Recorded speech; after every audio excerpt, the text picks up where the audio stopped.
Kodak Black, as I reported in the last episode, Kodak Black got caught with a bunch of drugs and then got charged with drugs and evidence tampering. He ended up basically pleading not guilty. So let's go over the article. Kodak Black has pleaded not guilty to multiple charges after allegedly being caught with cocaine and has requested a trial by a jury of his peers. According to court documents obtained by XXL, on Monday, December 11th, Kodak entered a not guilty plea to the third-degree cocaine possession, tampering with physical evidence, and improper stop-stand park. He's currently out on bail on a $5,000. He's currently out of jail on a $5,000 bond. I thought that it weren't giving him a bond in the last one. And according to a post from his attorney, Bradford Cohen, on Sunday, they will also be filing a motion to suppress the stop next week. This is wild, though. Then Kodak basically responds to the claims that he got caught swallowing cocaine, because we talked about in the last episode that when the police pulled up, he swallowed a bunch of cocaine. That's what the police said. Here's what he admits to and then what he denies. So Kodak Black has admitted to abusing drugs and is trying to get clean, but denies he was caught swallowing cocaine. During an Instagram Live, the Florida rapper made numerous confessions about his drug usage, including that he spent hundreds of thousands of dollars on rehab. So before I say anything else, let's play the clip. I was on the lean, homie. I was on the lean. I was asleep in front of my family house, bro. That's it. I was on that drink, sleep in front of my people's house. But that ain't illegal. And that ain't illegal. So all that shit is just the process that it had to be in other mud shot. The process that even though like it bogus as fuck, they plastered all over the internet.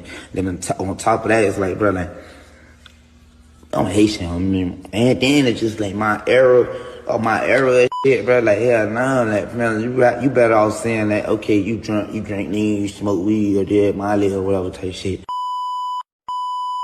Even though that ain't cool. That ain't cool in itself. None of this shit cool, but to be talking about cocaine. Come on, fam. Hell, fuck no, bro. Hell no. And I ain't finna say I'm against who do coke. Just there, man. I say they trying to put you on powder because you powerful, man. I ain't on that shit. I tell God himself I do perks. You know what I'm saying? And shit like that. But them was my medicine prescribed to me. I will honestly say that, like, even before I had got shot and I had got prescribed to him again and shit like that, I could say like I had started like abusing too, and I'm working on myself. I'm working right now. I paid $350,000 and shit to like they get clean and get better. You feel me? Or whatever. Like, and my people know that I never been the type of to run from issues that I know I'm gonna have to face. I look that shit head on and catch a hold onto it, shit like that. And there been times like I done went to rehab by myself, like without court appointment, without the court having to tell me to do that. Just me wanting better for myself, me knowing like, bitch, I got children, and it's like I have to be here for them. I have to be there for them, fuck them. Hell. And I never had enough time on the streets to even be no junkie. Like, I go to rehab, I go to jail, no detox. I don't even fucking detox. I don't go through withdrawals and none of that shit. I ain't no baby. I ain't no junkie out here. I ain't no junkie. Not playing with me, homie. And I ain't gonna lie, I'm intelligent, homie. A lot of it, I didn't understand what he's saying because he's slurring a lot of stuff. Not to say that he's on drugs when he's doing this live, but yeah, I can understand Kodak Black most of the time, but this was a little, maybe it's because of the beeping. I hate when people are censoring words, they add the beeps. That's so old school. Like, imagine in my YouTube documentaries where I had to censor words, I would beep every time. It's so annoying. Like, just mute it. Like that type of, stop doing the fucking beeping. That's old school. I don't know I guess TV shows and shit on TV do, but regardless, stop doing that, guys, especially on social media. It's annoying because all I'm hearing is and then my homie, it's like, come on, bruh. Can't hear shit. What's going on, man? Yeah, him being there for his kids, obviously, that's a number one should be the number one reason why he wants to get, not first, obviously, for himself, but for his kids as well, man. I forgot he even has kids because, you know, everybody that's younger than me, I just think they don't have kids. I don't know why. It's like this, I'm getting old, basically, is what I'm saying. I don't have any kids. So to me, it's like when I see somebody younger than me, I'm like, they don't have kids either. And then, boom, some people have kids. I'm like, holy shit. Anyways, him admitting to the lean problem, taking all kinds of different drugs, but denying the cocaine stuff. At the end of the day, man, all that stuff to me is equal in terms of like bad. Like, don't do any of that shit. No lean, no Xanax, no perks, no fucking cocaine, no heroin, no nothing. That shit is just wild, man. And I think it's because here's this is just from an outside looking in. I don't know if I can't actually relate to this because I'm already past the age, but being young and then getting famous is something that I don't, I would be genuinely surprised that anybody could handle really well. Like you would have to have an amazing structure to handle that well. Because think about it. Who at a young age that got famous handled it really well? Think about that. There's always someone, right now in my mind, I can't think of somebody. Because people will say like Michael Jackson, right? Didn't do any drugs. Let's just say that he never did. But he did deal with a lot of scrutiny when it comes to his nose, ended up getting nose surgery, stuff like that, where he altered his, face because people were saying things when he was a kid.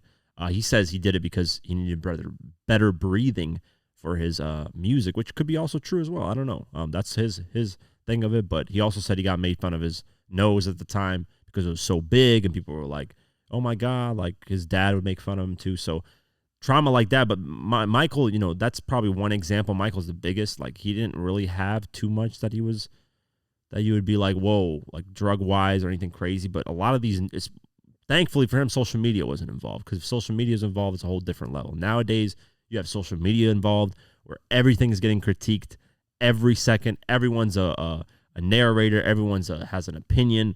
And anyone can blow up, literally. Anybody that says anything can blow up, especially on Twitter, because you just say something and boom, people agree with it, it blows up. So, yeah, it's hard, man, for a lot of these artists. So I understand, what all that fame and power does to them, and they need like a kind of like Vanilla Ice. I don't know if I talked about it on the podcast. I probably did, but he said there needs to be a differentiator. Like you need to separate from what you are as a celebrity and an artist and what you are as an actual human being, as a person. And that's the beautiful thing about having a celebrity name, like having a different name as your public figure and then having your own personal name. That's what makes it, the differentiator there. And if you can differentiate from the two, then you can know that, hey, in Hollywood, in this public figure that I am, this is just an image. This is not me, actually 100% me. Not to say that you're fake, quote unquote, but you know that this industry is just about what I do, and that's it. People don't really care about me like that in this industry. They care about what you can do for them, and that's it. And then when you get home, that's where you're close with the people that actually love you, care for you, and they call you by your real first name and stuff like that. So if you can differentiate the two, especially when you're young, that's great. But a lot of people being young can't. So that's why I say I'm happy that I'm slowly getting bigger and bigger as time goes on in terms of my company and who I am as a person and my notoriety, all that. I'm slowly getting there. I would have hated if I started in 2017 or if I was having the hip hop website and in 2010 when I was only 2010 I was like 15 years old. If I just blew up and everybody knew me, that would have been one of like the worst thing ever. So I'm glad I'm gradually growing. I'm happy with that. I don't care if somebody else blows up past me and doesn't say numbers and is a superstar. Congratulations to them. Me, I like building brick by brick, slowly getting there. I'm fine with that. I'm happy with that. I can slowly adjust to things, and it makes things a lot easier for me. Continuing on, Kodak has admitted using meth and revealed he is due to be a father again. So let me play the clip. Y'all know I come as I am, like, whatever, like, a nigga got going on, bro, I wear that. But, like, if that shit ain't me, homie, don't put that shit on me, homie. Like, for real. Don't convict me or some shit. That ain't me. Them people ain't cocaine on me. That's the only shit when I'm flaming by. that shit, homie, because it's like, brother, I ain't gonna lie, that shit. I know I tell the bitch. I done told y'all. I done told y'all I fucked with them. I done told y'all I did meth before. Homie, like the fuck, bro.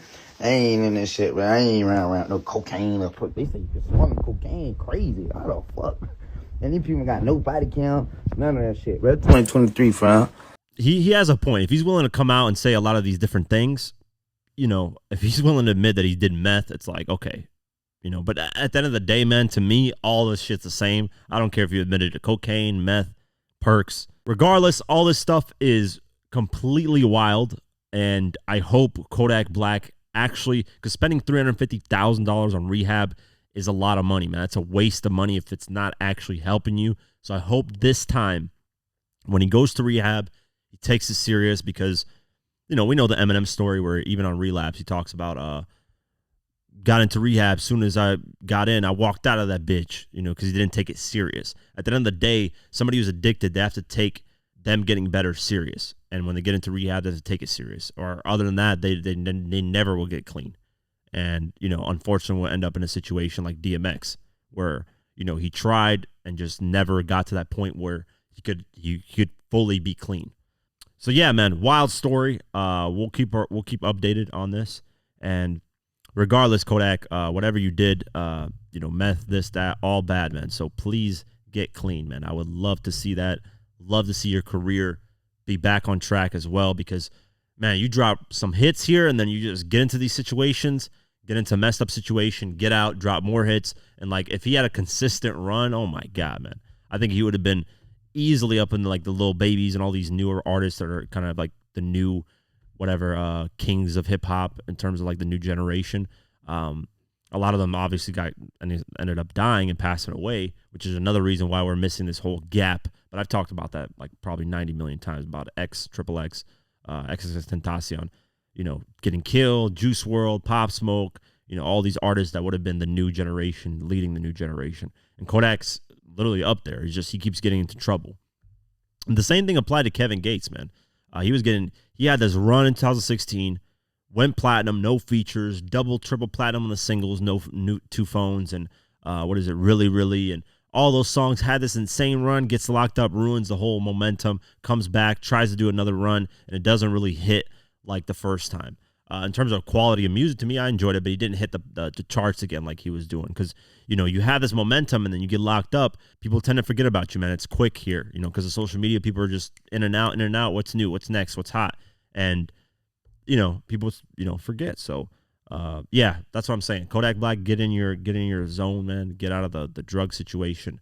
Have people around you that actually love you and care for you and want you to get better because a lot of people are just probably around you for your money. Let's be honest here. Unfortunately, a lot of these situations, that's what people are here for, just the money. They could care less about you getting better. They just want to get a check, and that's all they care about. And if they speak up, they're worried you're going to fire them and stuff like that. So why speak up when they can just keep getting the checks that they want? Me personally, I don't care what situation I'm in, man. If I see somebody that is a friend of mine, not even a friend of mine, just an overall person, I'd be like, dude, get help, man. And in a respectful way, I'd be like, listen, I wouldn't say you're a junkie because that is disrespectful to somebody, even though, to some of the stuff, it is like that, man. You're doing a lot of different stuff and you're putting yourself in different situations and it's going to cause a lot of big problems. So, I would definitely be like, hey, get some help, man. It would help out. So